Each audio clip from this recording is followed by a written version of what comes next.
Bring, bring. Yoo-hoo. Yoo-hoo. Yoo-hoo. Oh, big dog, how's it going today? Oh, it's so good to hear your voice, my co-host Eric. Wow. Wow.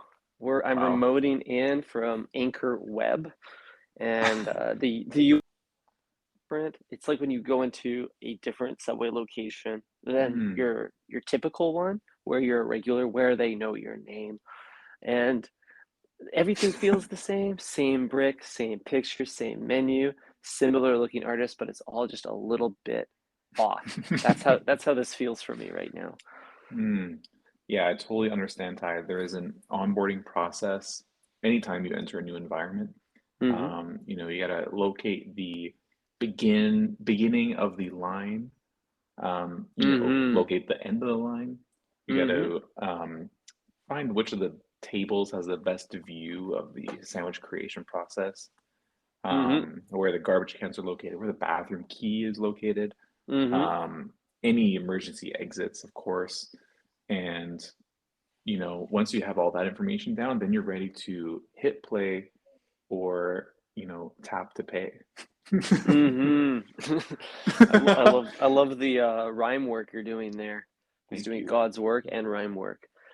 The bathroom key is an interesting one, Eric. I generally avoid subway bathrooms when I do, but when you do need to piddle, it's always like the key is always like the you're in like a final boss in a video game. It'll be like hung up on the brick behind the register, and you have to like fight the sandwich artist to get to it. And by fight, it's really just negotiating, like, yeah, Mm-hmm. I'm going to buy a sandwich. I promise. Just let me like piss first. Mm-hmm. Always a struggle when you're in a gentrified neighborhood, Ty, because Mm-hmm. usually those neighborhoods don't allow you to use the bathroom unless you're a paying customer and you have a receipt in hand. Yeah, unless you flash the Amex already, you're not getting that key. And that's really challenging because I don't like to build a sandwich on a full bladder, Eric. I find it affects my concentration. I It would like does. to like go to the washroom, do my business, and then figure out what bread. What bread is critical. You're right, Ty. It reduces patience, Mm-hmm. and I try not to make any decisions on a full bladder because I know that I'm not going to get the best me out of it. I'm going to have, Mm-hmm. I'm going to get down bad, Eric, Mm-hmm. and that's reserved for after my full on, not before. Mm-hmm. If I have it before, then what am I even doing at Subway? I can't do that. I can't Mm-hmm. afford that. You gotta set yourself up for success. Exactly. The other thing but on the flip side, Eric, the thing I don't like about the pre-order P is that then I'm Push and asking the pee. same, yeah, I'm pushing P before the Sammy, but I'm asking the sandwich artist to grab the key, and they're grabbing that. They're gloved up. They're sniping this like Oh, probably the yikes. dirtiest object in the entire franchise. Hmm. They're touching that with their gloved up hand, handed it to me, and then eventually I'm going to hand it back after I probably made it objectively dirtier. So you have this like toxic object that's going changing hands, and they're not changing gloves after they get that key. They're going to go immediately and they'll use those same gloves to prepare your sandwich. That is dangerous. Now we're playing with fire here, Ty, because that is Mm-hmm. a breeding ground for bacteria. And it really depends as well on the type of object that the bathroom key is appended to. Mm-hmm. I know at my local coffee shop, it is an abandoned AeroPress that they Mm-hmm. attached the key to, which I thought was pretty funny.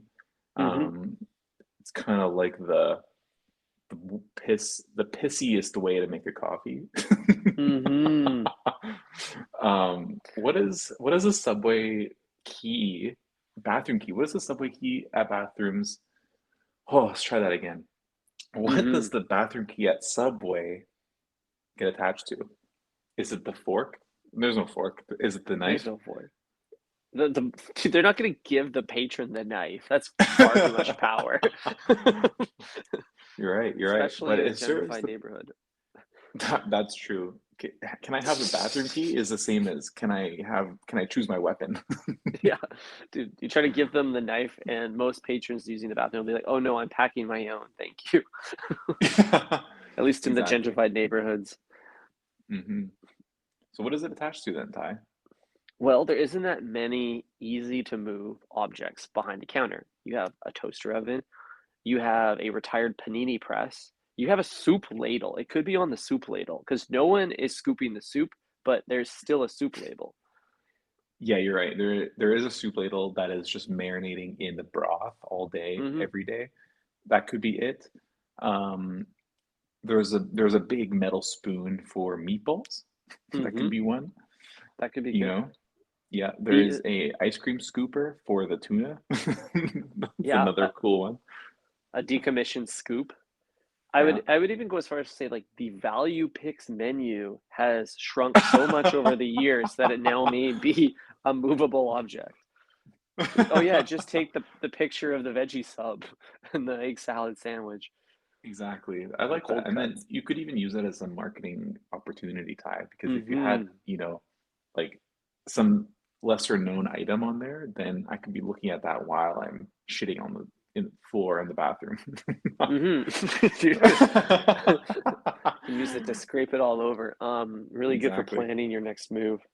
Yeah. Nasty.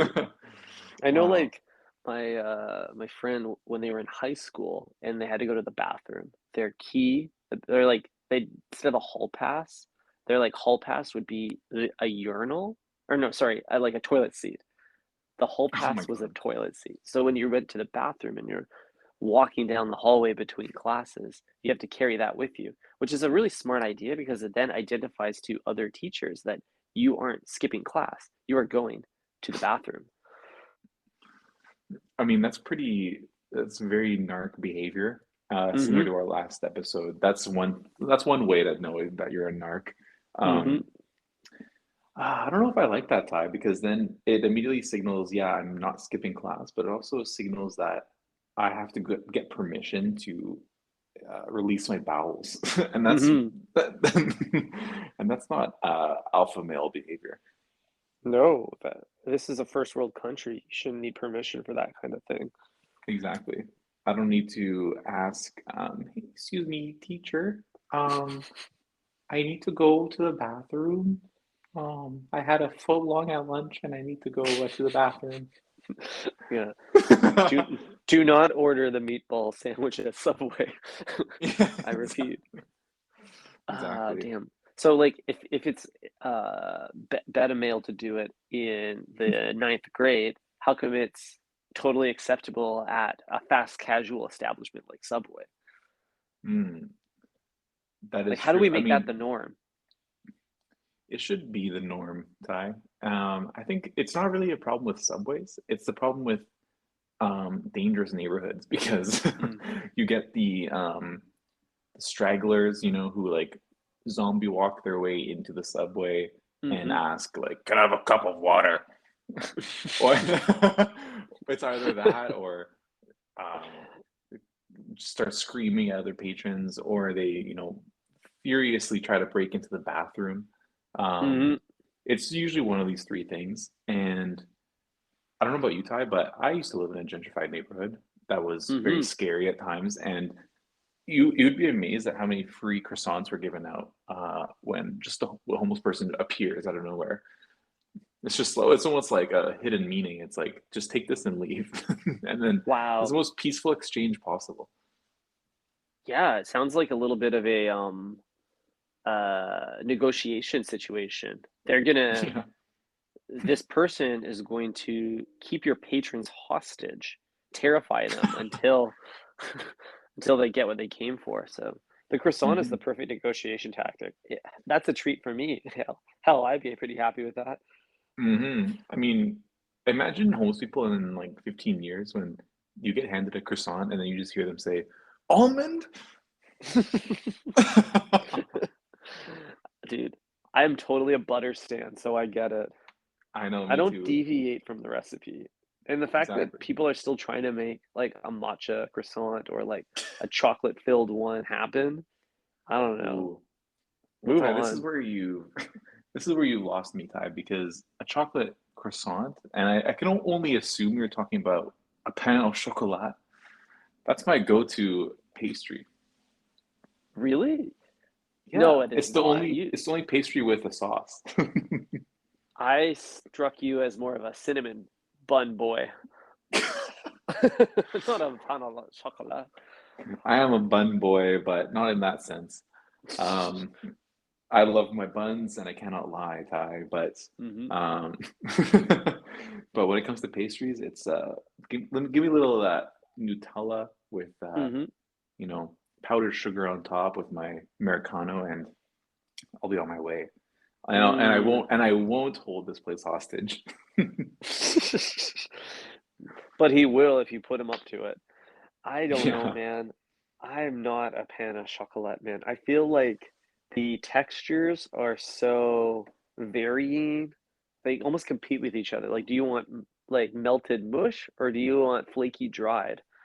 And it's the Mm. best of both worlds on the pan of chocolate. But I feel like much like Drake and 21 Savage, when they come together, they don't make it better. They just conflict each other.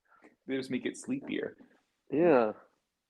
That's I mean, you're right, Ty. The butter and flake combo is, the throne. Yeah. All-time greats. Um, but I can't deny I have a bit of a sweet tooth, and oftentimes a little bit of sweet is just what I need with my coffee in the morning, Just the Yeah. just the kick me in the gear. Damn. Well, I'm straight up a butter hive because I'm addicted to wheat, Eric.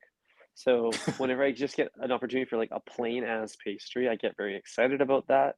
And Mm, that the fatty creaminess of the butter, that satisfies me. Ever since meat left my life, I've been looking for like extra fatty, like ooey gooey things to hmm kind of like replace that, but more in like an umami way, not in a sweet way. So the butter croissant is my meat, Eric. That's my mm. morning meat. Yeah, My morning wheat. this guy turns into a carnivore when he sees like a tray of croissants going into the oven. Mhm. He says, Mhm. let me get one of those." Like, I don't Mhm. blame you, Munch Tyler. munch. That's like one of the best things ever invented. And it's so Mhm. good that I'm like scared for Bay to ever attempt to bake one. Mm. Because I'm like, this is God's work right here. And you're messing with Mhm. God if you try to create one of these things yourself. And Mhm. I don't know if it's worth it. Like, you might ruin it. And then, we're gonna get into an argument. That's the weird thing though, is like I've had bad croissants. We all have. Oh, You of got course. maybe you got Costco. them at yeah, you went to Costco and you bought 40 of them. And you thought, 4.99, this is an obscene deal, and it was indeed too good to be true. Or perhaps at your local First Wave cafe, they attempted to make one. Or you got one at the Air Canada Lounge, Mm, or like while you were on your last layover. No, mm. the thing though, Eric, is that even the worst croissants I've ever had, I still finished because they're Of not course. inedible. They're just not. They just don't really taste like croissants. They end up just tasting like a dinner roll or like a buttery bun. That doesn't seem that Hmm. bad. It doesn't seem that bad, and we're being picky at this point. Mm-hmm. But what's better, Ty? The Air Canada Lounge croissant that, was provided to you for free, Mm-hmm. minus the heavy annual fee on your Amex, or the steeply priced on-board in-flight croissant that was offered to you via the entertainment menu. Joke's on you, Eric. They're the same croissant. It's the same croissant. The same croissant. Oh, fuck. You think they're One's sourced seven from hundred two different dollars. pastry shops? No way. One of them costs $700. The other one costs 700 cents. Damn. 700 cents is what I meant to say. Mm-hmm. Um, wow. When you put it that way, Ty, The price of convenience. price of convenience. Like that's why I swear Subway could take their Italian loaves and sell them at a bakery just like as as a baguette-ish, a baguette-style loaf, we'll call it. That's what they would actually put on the label, baguette-style loaf. I've Mm-hmm. seen that from time to time, and people Mm-hmm. would probably buy it. They would spend upwards of, I don't know, $4, $5 on that, Eric, which is obscene to me because down the street they're giving it to you for free with your sandwich. Just buy one sandwich and you get that loaf of bread. Yeah, all you gotta do is pay for the meats and the bread's Mm-hmm. free, Ty. You get a free charcuterie board out of it. Mm-hmm. They don't Wow. charge you until you tell them which meat. Like that's the determining factor for your meal. The bread's got Mm. nothing to do with it. Yeah, it's a foot long BMT. That okay, now ching, that's one price tag. Mm-hmm. Um, on herbs and cheese, Mm-hmm. right? You order, and then if you say the words, the keyword guac, that's Mm-hmm. ching, another Yep. 99 cents added to your total. Trigger And then you word. say trigger word, and then you say, you know what? Can we go back and actually go double cheese? Ching, it's another 2.99 added to your sandwich. These are the words you gotta just eliminate from your vocabulary because it's not Mm-hmm. worth it at Mm-hmm. Subway. Weird situation, Eric. Let's say you add the guac. You get to the register, cha-ching, they charge you extra for the guac. You say, I didn't know the guac was extra. I'm guarantee you this has happened before. I didn't know the Mm, guac was extra because they don't mm, clearly state it on the menu. So now mm. you're there. The sandwich artist has got the guac on the footlong. You say, I don't want to pay for the guac. Are they going to option A, take the price of the guac off your bill, or option B, take the guac off your sandwich? Someone's getting off in this scenario, and most of the time it's not me. Dude, I don't. I think Um, they would. I think the sandwich artist would take the guac off. Isn't that I fucked think they up? would probably take the guac off. You might get some residual guac, which Yeah. would be worth the free price tag. Yep. But Ty, I think this is something we can work into our standard practice at Subway, Hmm. and it is to ask for the guac and then wait for them to confirm the price before they put it on your sandwich. Hmm. And if they do confirm the price before they dig their little ice cream scooper in there, then that's when you say, you know what, never mind. But if they don't say anything and scoop it right on, then I think you're in luck because we have rights as buyers, Ty, in this country. Hmm. Hmm. I think you just voided the terms of service on the guac. Exactly. I was never notified of any price hike. Hmm. Hmm. That would stand up in court, dude. I They like this would. idea. I'm gonna try it because some sandwich artists are they're narcs. They will like alert you for any price discrepancies. I remember last time I tried to add rice to my sandwich, they told me that would cost extra. And I said to them, why would I pay extra for grain? You just gave me 12 inches of free grain. I don't need more. Hmm. I think we got to push the limits of this theory, Ty, because if you're truly paying for the meats and the amount of meats, Hmm. hence BMT footlong, are we able to somehow weasel in like a free loaf of bread in there? Like, can we get double bread? No one's ever tried. I would love double bread. Dude, double bread would be awesome. And then, Oh, dude, that sounds awesome. And you just get some sauce maybe on the side, dip. hmm. If you put one loaf of the bread inside the other, you cut them both open and you just slide that in there, bun on bun, Wow. and then toasted that and double toast it. You'll get like extra crispy on the outside and nice, warm, gooey, like the inside of a croissant on the inside. Mm, Oh, it would be heavenly, Eric. I would love that. And I would love for them to surgically inject garlic butter inside and then throw it Hmm. in the toaster. Just watch that Ooh, thing sizzle in there. yeah, because you actually have like the layering, just like our the croissant we fondly love. I Exactly, would I dude. would maybe even Oh, ask them to shit. take their little sandwich artist hands and give that thing a little squeegee before they put it in. Try to get some layering going. Wow. I love the way you Wow, think, Ty. Could this you is make a croissant using Subway bread? Because all it is like it's a thinner like sheet of dough, right? And you like roll it and then you bake it. Could you, or is that a dinner roll? I don't even know, Ty. I I don't don't know know. anymore. Yeah, I What don't a run a funny bake shop. concept. What a funny product name for bread, a dinner roll. What the fuck is Mhm. that? Mhm. It's a roll for dinner. It's stupid. I know what it is, but it's a stupid name. It's so stupid. It's like one of those like 1950s American like TV dinners. It's like you get a bag of dinner rolls and it's like made in a factory or something. Mhm. I had a few dinner rolls last week when I was celebrating an early American Thanksgiving, and that seems to be the one meal that has like dinner rolls are mostly extinct except for that meal. Like that and Christmas dinner. Dinner rolls like Mm. suddenly repopulate tables around America. Mm-hmm. And Yeah, then they go exactly. what, into hibernation until the next holiday? I mean, yeah, that's how trends work, I think. But that's how most like seasonal cuisines operate, I guess. Like no one's consuming or buying pumpkins unless it's like October, you know what I mean? Even November is a little dicey, but it's a once a year kind of thing, Ty. Yeah, but that's like that has a legitimate reason, Eric, because pumpkins are harvested in October. That's when the only time they're edible. But dinner rolls, as far as I understand, you can make any day you want. You could have a dinner roll tonight if you fancied it. But Ty, that you're absolutely correct. Uh, but are we really going to sit here and believe that there are such things as seasonal vegetables? Like we've evolved past that, Ty. Every vegetable at Subway is available 24/7. Yeah, Subway is a seasonality denier for sure. Exactly. Subway is flat earthing their way through the natural calendar.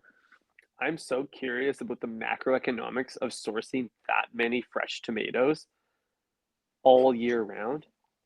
There's probably a Wendover Productions video in this, Ty, and Hmm. we just need to A, get him on the pod, or B, submit a video request. I think we should do both after this episode. That's a great I idea. think so too. Cool. Okay. Oh, wow. I imagine just like talking and then hearing his voice. I don't know, that's just like so cool to me. Wow. I don't like bringing on guests that have a better mic setup than myself, which is all guests. That's why we don't have any guests. That is why we don't have any guests. We've canceled all of them, and yeah, we just don't want to sound worse on our own podcast. Hmm. You're not going to come on Yeah. our podcast and sound better and smarter than us. Hmm. It's not going to happen. Yeah. I keep my eye open for any celebrity sightings with wired earbuds, and if I see that they got the old iPod Nano still going, we send them a DM right away. Can I get your number, Shorty? Yeah. Wow. We cut the wires off of our headphones and they sound worse. Hmm. It's pretty funny. Bluetooth is funny. Definitely.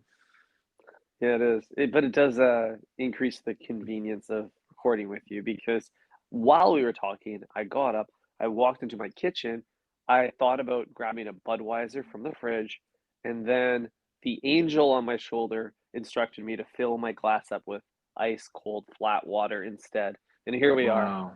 I'm so sorry to hear that you went with flat water. Hey man, I'm Um, I'm I'm one day sober and it feels good. yeah, I haven't drank in 14 hours, and I'm not a huge fan of it, to be honest. I like it when I'm buzzed better. Me too. Uh, It's pretty nice. I had a glass of wine after, like basically towards the end of the workday yesterday. Spoiler alert, we have real jobs. Um, mhm. but it felt really good to disassociate from reality. Do you agree? Oh, 100%. And I think the other benefit is not just the inebriating effects, but the treat yourself moment. You think, Mm, oh, daddy had a hard day. I just need to treat myself. treat myself. Glug glug. I you can't even say that I treated myself too much because I hit the gym afterwards. I had a Mm. glass of wine, a nap, and then I went to the gym. And if that doesn't say functioning alcoholic, then I don't know what will. I don't know, 2 out of 3 things is good for you. 3 out of 3 if It's biodynamic. It was from Napa Valley. I would say it's pretty good wine. Cool. Yeah, Damn. if it wasn't cheap labor that made it, it's probably good for you. Dude, everything's cheap labor nowadays. Unless you're ordering your like prime rib from a career server, you're probably someone's losing down the line. That's true because the career server who is slicing my prime rib got it from a cow who's making more than I am. Wow. Damn. I think about that all the time. Every time I like park my car downtown, it's like, how is this parking lot making more an hour than I am? Wow, when you put it that way, I'm never paying for parking again, Ty. What a scam. It's the biggest scam. See, Ty, we make decent passive income through this podcast, but I'm always looking for ways to diversify my portfolio. Um, how do we become rich? Serious Well, question. I how can we open a parking lot? It's so easy. You just need to find the land. Like, we You should just need look to for the pave cheap. you just gotta find a nice park and just pave over it, and then you're done. Yeah, totally. We should try to find the cheapest land in the greater Vancouver area. Ideally, it's already paved, but if not, we might need an angel investor. Uh, if there's any angel investors that are fans of this podcast, bang our line. Pave it over, hire some high school dropout to monitor the entrance. We don't even need any of that fancy equipment. Just get a guy with like a stack of 20s to monitor. Wow, yeah. And Boom, yeah, we only accept cash, obviously, because we cash will not only. be reporting this to the CRA. Mm-hmm. That's the IRS for the Canadians. Mm-hmm. Um, and I mean, we could do that, Ty, but what if we bought the parking lot, created a parking lot, and then created a subway in the parking lot? You could do a lot of things on that parking lot, Eric. You could host a block party, a street fair, A uh, lot party. a lot party. You could host concerts. You Hmm. could you could have a mural festival, and everyone could paint it. What is a mural festival called when it's painted on the ground? Is that just like what is that? A Street sidewalk street chalk art? festival. I don't Yeah, know. sidewalk Quite chalk. it's quite literally street art. Like actual street art is just building art, but this would be street art. It wouldn't be a mural festival, Ty, without a beer garden. Could open a beer garden. Yeah, we could leverage one of the handicap spots to house 10 to 15 chairs hmm and, hmm you know, offer maybe some local tap. Oh hell yeah. Dude, we got it all Dude, going. We got a guy at the one area that isn't roped off with a clicker. We got bike valet. We have the a thing few of that, like the local credit unions have set up booths. yeah, there's an Evo booth where you're able to get some hmm free minutes. hmm Dude, Dude, I love this. it's funny because if we were to actually do some IRL like community gathering activation, we would focus heavily on like these small irrelevant details and not even what the theme is about. Like hmm we would be worried about the guy with the clicker and like making sure that the clicker is like an antique like clicker that is able to, you know, upload to the cloud or something. hmm Yeah, and the guy's got to have like the ultimate clicker guy fit. I'm thinking like a Tom Brown suit would look pretty cool I for a think so clicker too. guy. Yep. He could, you know, get the Tom Brown suit and take some scissors to the trousers, make them into hmm shorts. Oh, That would you be know pretty it's gonna be a cool. hot day. It's gonna be a smoker out there when this guy's out there clicking it up. Oh yeah, dude.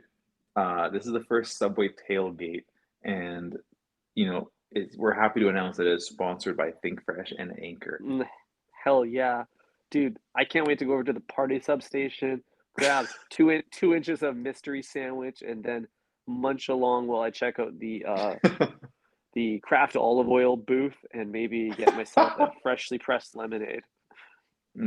Exactly. I can't wait to wait in line at the homemade pickle booth, Mm-hmm. and sample the latest spicy garlic cornichon. Mm-hmm. I also wouldn't mind a milk to go tasting booth. I don't order the milk to go at Subway, Eric. I'm afraid of it. I've never Hmm. tried it. I would like the opportunity to just have 1 ounce of each flavor and then form an opinion. 1 ounce of milk is gross, just to say the least. Imagine four. Imagine a That whole that's a flight flight. of milk. A flight of Milk milk. flight. Yo, I Wow. would actually be interested in investing in a milk flight because can you actually taste the difference between 1%, 2% skim and the homogenized one? Oh, of Half and course, half, Ty. heavy cream. Of course, because like you said, if you're looking for something fatty and buttery and umami like, Hmm. then the fattier the milk, the happier you'll be. Because you So, can taste it, Ty. It's in there. You can see, taste the rainbow. I find that hard to believe, Eric. Surely I Really? could tell the difference between white chocolate and strawberry, but when we different strains of the white milk, you're telling me you could go in blind taste test, blind, and you would assert yourself as the milkman? Absolutely, Ty. I'm a milk expert on this podcast, and I'm happy to report that, yeah, milks are different. Thoughts? I think Big Milk is trying to trick me here. It's like toothpaste, dude. Like you have this whole shelf of like this one's half and half, this one's cream, this one's 8%, this one's 2%, this one's skim. And you're like, I like the skim. It's like, sure you do, Mhm. dude. They're all the same. They're all They're all the milk. same. They're all the same. Except this is it gay to order the homo milk, fellas? uh, yeah, I'm homo milk curious. I'll try it. I'll try it once. Yeah, exactly. Drinking homo milk in my skims. Hmm. Dude, will Skim's milk give you curves? Whoa. Whoa, I think you just like uncovered the secret to their branding, Ty. I get it now. Wow. Wow. Well, I'm steadily falling asleep now, Ty, because I am laying down and I'm recording. I don't know how Rick Rubin does this for a living. I would just be asleep during every studio session. Yeah, I think it's a lot of drugs. He also has a lot more like tangible toggles and switches he can play with in the studio. I just have this big fat record button. Yeah, I have the volume adjuster on my AirPods Max, Hmm. and that's about it. It's much better doing this in person. Hmm. Um, yeah, we might do that this week. We'll see. Yeah, dude, this is energy draining. I'm currently laying horizontally on my couch. I look like I'm planking. I feel like a slice of 12 inches of Italian herb and cheese before I'm cut open and filled with salami. I don't want to be filled with salami, Eric. Oh, well, Ty, on that note, I think we should end the episode here. And I think so too. I'm gonna go fill myself with wine and salami and Yeah. get ready for maybe a bath. We'll see. We'll see how the Ooh, night pans out. you're speaking my language. Send me Whoop your whoop. itinerary and I will use it as inspiration. I'll send you the spread later. And I'm not talking about the charcuterie. Oh no, I don't want that picture. Cancel that Oh order. boy. All right, buddy. Talk to you again soon. A ciao. All right. Stink fresh, everybody. Ciao.